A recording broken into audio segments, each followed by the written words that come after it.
Hi friends, good afternoon.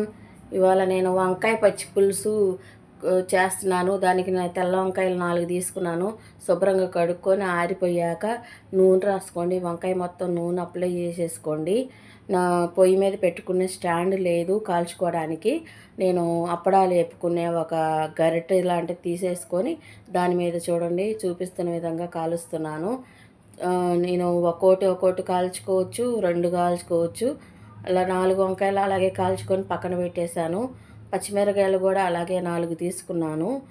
పిల్లలు పచ్చిమిరకాయలు ఎక్కువ తినరు, కారం నోటికి తగిలిద్దని.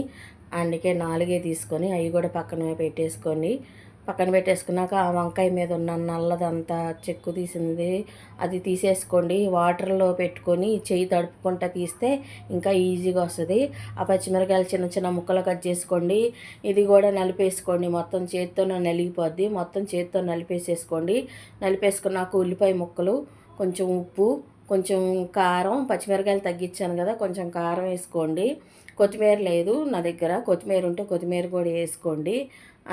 కొంచెం బెల్లం వేసుకోండి. ఈ నిమ్మకాయ సైజు అంత చింతపండు ముందుగానే నానబెట్టుకోవాలి. ఇవన్నీ చేయకముందు నానబెట్టేసుకొని ఉంచుకోండి. అదంతా పిండేసి రసం తీసుకొని అది కూడా దాంట్లో కలిపి మొత్తం చేత్తో నలుపుకుంటా కలపాలి. చేత్తో కలుపుకొని పక్కన పెట్టేసుకొని పొయ్యి మీద ఒక గిన్నె పెట్టుకొని దాంట్లో ఒక గరిటె నూనె వేసుకొని తాలింపు గింజలు వేసుకోవాలి. కరివేపాకు, ఎండుమిరకాయ, తాలింపు గింజలు, కొంచెం పసుపు వేసుకోండి. పచ్చివాసన పోయేదాకా వేపుకొని తర్వాత ఇది వేసుకోవడమే. పొయ్యి మీద ఎక్కువసేపు ఉండవసరం లేదు. తాలింపు వేసుకొని అమ్మంటనే కట్టేసుకోవటమే పొయ్యి. చూడండి ఎంత బాగుందో.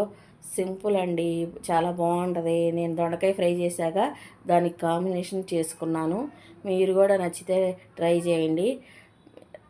లైక్ చేయండి, షేర్ చేయండి, సబ్స్క్రైబ్ చేయండి. Bye friends.